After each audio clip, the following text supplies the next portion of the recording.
Israel आणि इराणमधील युद्धात आतापर्यंत 865 जणांचा मृत्यू झालाय तर 3000हून अधिक लोक जखमी झालेत। इराणमध्ये आणखी नुकसान करण्याचं इस्रायलचं टार्गेट असल्याची माहिती समोर येते आहे। इस्रायलनं पुन्हा एकदा इराणच्या लष्करी तळांवर हल्ला केलाय। इमाम हुसैन स्ट्रॅटेजिक मिसाईल हेडक्वार्टर्ससह अनेक ठिकाणे उद्ध्वस्त केल्याचं इस्रायलनं दावा केलाय। जर सध्याचं इराण शासन इराणला महान बनवण्यात अयशस्वी ठरत असेल तर सत्ता बदल का होणार नाही असा सवाल ट्रम्प यांनी केलाय। इराणच्या परमाणु ठिकाणांवर हल्ला केल्यानंतर ट्रम्प यांनी हे ट्विट करत सवाल केलाय। अमेरिकेच्या हल्ल्यानंतर इराणमधील फोर्डो न्यूक्लिअर साइटचे एंट्री पॉइंट नष्ट झाले। डोंगराळ भागातही मोठं नुकसान झालंय तर समोर आलेल्या सॅटेलाइट फोटोतून जमीन खचल्याचंही स्पष्ट दिसतंय। अमेरिकेच्या हल्ल्यानंतर मॉस्को इथे रशियाचे राष्ट्रपती व्लादिमीर पुतीन यांना भेटणार असल्याचे इराणचे परराष्ट्र मंत्री अब्बास अराक्ची यांनी म्हटलेलं आहे। तर दुसरीकडे अनेक देश इराणला आपली अण्वस्त्र देण्यास तयार आहेत असा दावा रशियाचे माजी राष्ट्रपती दिमित्री मेदवेदेव यांनी केलेला आहे। अमेरिकेनं इराणवर केलेल्या हल्ल्याच्या पार्श्वभूमीवर इराणनं तेल पुरवठा करणाऱ्या जहाजांसाठी अत्यंत महत्त्वाची असलेली अरुंद हॉर्मुझची सामुद्रधुनी बंद करण्याच्या प्रस्तावाला मंजुरी दिली आहे। यामुळे निम्म्या जगावर इंधन तुटवड्याचं आणि दरवाढीचं संकट येऊ शकतं। इराण सतत हॉर्मुझची सामुद्रधुनी बंद करण्याची धमकी देत आहे। या पार्श्वभूमीवर भारतानं एक मोठं पाऊल उचललंय। भारतानं मध्य पूर्वेतील पुरवठादारांऐवजी रशिया आणि अमेरिकेतून जास्त तेल आयात करणं सुरू केलंय। अमेरिकेनं इराणच्या 3 अणु केंद्रांवर हवाई हल्ले केलेत आणि यानंतर इराणची अणु ठिकाणं पूर्णपणे उद्ध्वस्त झाली आहेत असा दावा डोनाल्ड ट्रम्प यांनी केलाय। दरम्यान या कारवाई अंतर्गत इराणवर हा हल्ला करण्यात आला। त्या कारवाईला मिडनाईट हॅमर असं नाव देण्यात आलं।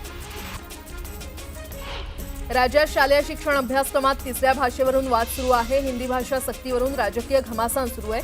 केंद्र सरकारनं थोपलेल्या त्रिभाषा सूत्रीमुळे राज्यात मराठी भाषा विरुद्ध हिंदी भाषा असा संघर्ष उभा झालाय। मनसे अध्यक्ष राज ठाकरे यांनी थेट सत्ताधाऱ्यांना हिंदी भाषा सक्तीच्या शिक्षणाच्या विरोधात इशाराच दिलाय। त्याच पार्श्वभूमीवर राज्य सरकारनं त्रिभाषा सूत्र संदर्भात बैठक बोलावली आहे। मुख्यमंत्र्यांच्या निवासस्थानी या बैठकीचं आयोजन करण्यात आलंय। आजपासून हिंदी सक्ती विरोधात मनसे आंदोलन सुरू करणार आहे। राज्यभरातील शाळांच्या बाहेर पालकांच्या सह्यांची मोहीम मनसेकडून राबवली जाणार आहे।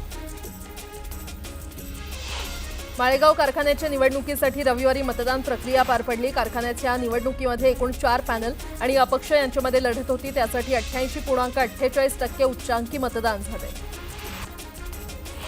अहमदाबादमध्ये झालेल्या विमान अपघातानंतर एअर इंडिया विमान कंपनीला मोठा फटका बसताना दिसतोय। या अपघातानंतर एअर इंडियाच्या विमानांबद्दल आणि उड्डाणांबद्दल अनेक तक्रारी येत आहेत। अशातच डीजीसीएनं एअर इंडियाला एक गंभीर इशारा दिलाय। जर कंपनीच्या उड्डाण प्रक्रियेमध्ये अनियमितता सुरू राहिली तर एअरलाईनचा परवाना निलंबित केला जाऊ शकतो किंवा तो रद्दही केला जाऊ शकतो असा थेट इशारा दिलाय।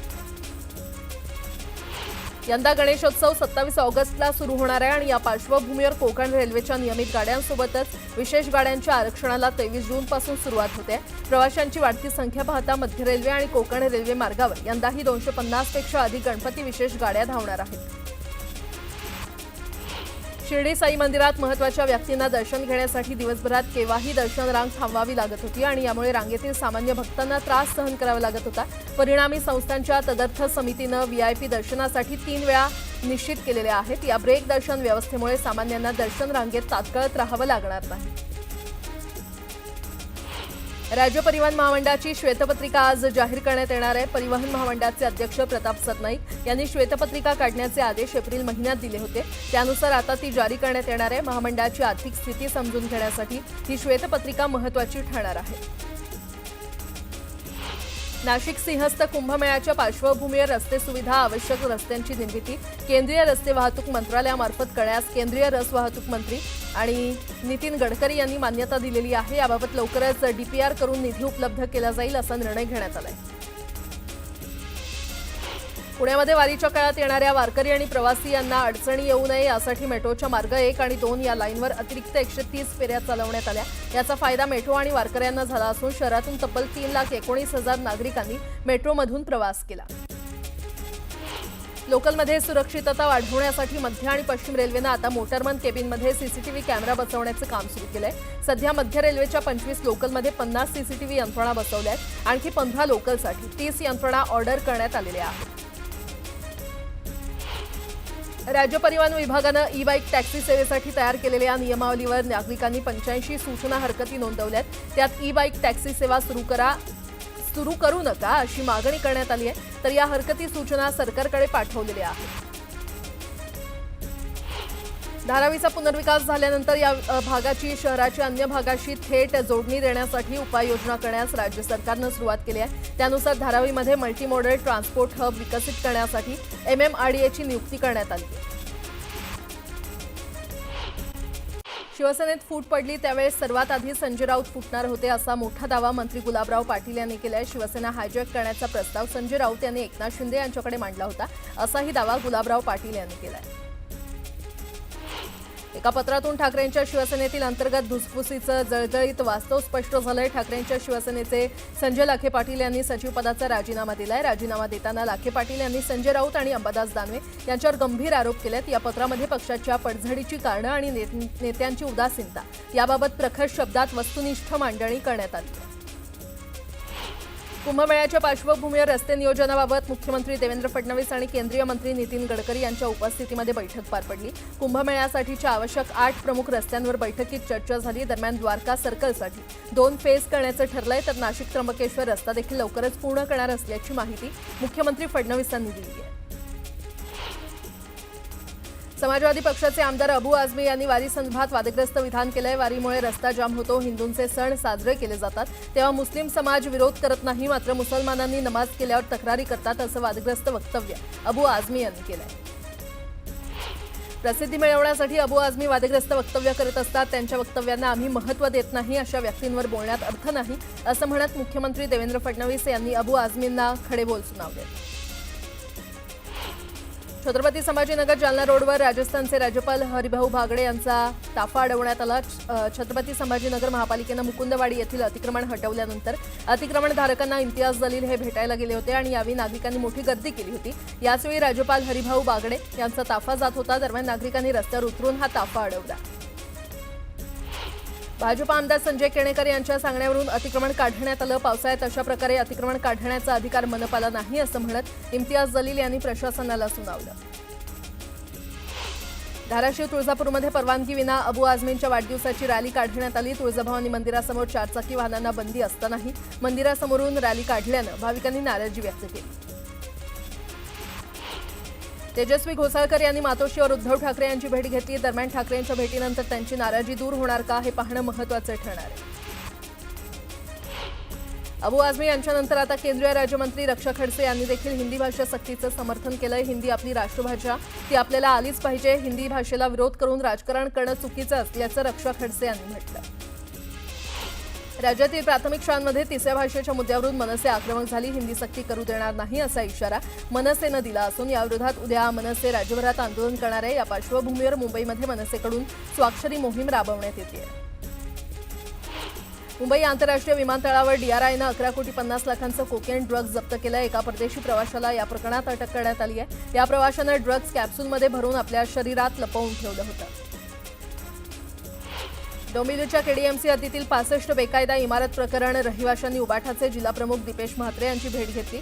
इमारतींना रेग्युलराईज करू असं आश्वासन मुख्यमंत्र्यांनी देऊन देखील रहिवाशांना नोटीस पाठवण्याची हिंमत प्रशासन कसं काय करू शकतं असा सवाल म्हात्रेंनी केला. धाराशिवच्या तांदुळवाडी शिवारात नुकसान भरपाईसाठी आंदोलन करणाऱ्या शेतकऱ्यांवर लाठीचार्ज केल्याचा आरोप करण्यात आला होता. दरम्यान शेतकरी डिझेल घेऊन आले होते. त्यांच्याकडे 30 ते 40 लोक जखमी होतील असा एवढा साठा होता. त्यामुळे डिझेल घेऊन आलेल्यांवर लाठीचार्ज केल्याचं पोलीस म्हटले. नागपूरमध्ये गिरीश महाजन यांनी केंद्रीय मंत्री नितीन गडकरी यांच्या हायड्रोजनवर चालणाऱ्या वाहनाची पाहणी केली. यावेळी हायड्रोजनवर चालणाऱ्या वाहनाची चालकाकडून देखील त्यांनी माहिती घेतली. हिंगोलीमध्ये भाजपच्या वतीनं बदलता भारत मेरा अनुभव या कार्यक्रमाचं आयोजन करण्यात आलं. यावेळी पंतप्रधान मोदींच्या नेतृत्वात 11 वर्षात केलेल्या कामांची माहिती देण्यात आली. यावेळी राज्यमंत्री मेघना बोर्डीकर आणि भाजपच्या पदाधिकाऱ्यांसह कार्यकर्ते उपस्थित होते. नाशिक सिन्नर मार्गाचा विस्तार केला जाणार आहे. नाशिककडे येणाऱ्यांना राष्ट्रीय महामार्गाची सोय होणार आहे. मंत्री गिरीश महाजन यांनी ही माहिती दिली आहे.